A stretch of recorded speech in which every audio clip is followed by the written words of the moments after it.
समय की बड़ी खबर, उचाना विधानसभा को लेकर के हाई कोर्ट कल सुबह सुना सकता है कोई बड़ा फैसला। इस मामले में कल जो बहस हुई है उसमें 10 ऑब्जेक्शन लगाए गए हैं देवेंद्र अत्री की तरफ से और 2 ऑब्जेक्शन लगाए गए हैं उचाना से चुनाव हारे ब्रजेंद्र सिंह की तरफ से। आपको बता दें कि ब्रजेंद्र सिंह पोस्टल बैलेट पेपरों के मामले को लेकर के हाई कोर्ट पहुंचे थे और 32 वोटों से हार के बाद जब उन्होंने हाई कोर्ट की शरण ली तो उन्होंने कहा था कि करीब 250 से ज्यादा वोट ऐसे हैं जिन्हें गिना नहीं गया है और इन वोटों की काउंटिंग किया जाना बहुत जरूरी है।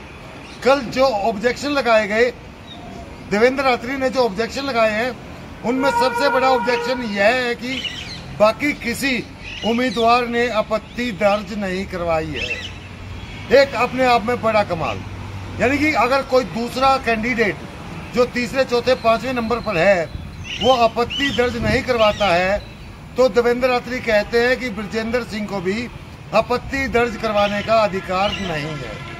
और दूसरा उन्होंने यह कहा है कि उनकी शिकायत, उनकी याचिका सुनने योग्य ही नहीं है। आपको बता दें कि इस मामले में कल एक बार फिर अदालत ने कहा है कि इस मामले में किसी प्रकार की देरी नहीं की जाएगी, चाहे एक दिन में कितने भी मामले अदालत के सामने सुनवाई के लिए लाए जाएं, लेकिन सबसे पहले उचाना का मामला सुना जाएगा। यह अपने आप में एक बड़ी बात है। अदालत ने बहुत हद तक साफ कर दिया है कि वह उचाना के मामले को सबसे प्रायोरिटी पर रखेगी और इसका फैसला बहुत जल्दी करने के मूड में अदालत दिखाई देती है।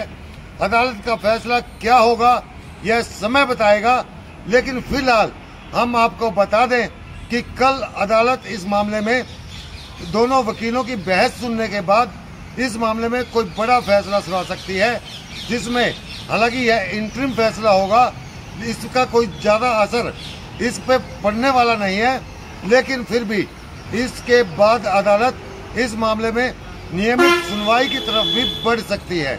यह सब कुछ अदालत के मूड पर निर्भर करता है, अदालत के जज के पर निर्भर करता है कि वह इस मामले को कैसे टैकल करेंगे। लेकिन उन्होंने जो एक बार फिर कल यह कहा कि किसी भी मामले में, इस मामले में देरी बर्दाश्त नहीं की जाएगी, यह अपने आप में एक बड़ा संकेत है।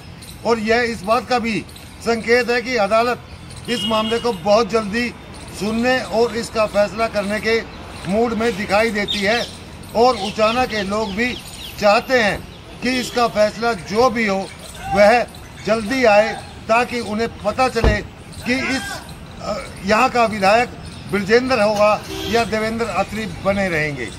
बने रहें, हमारे साथ जुड़े रहें। हम फिर किसी बड़ी खबर के साथ आपके सामने पेश होंगे। तब तक के लिए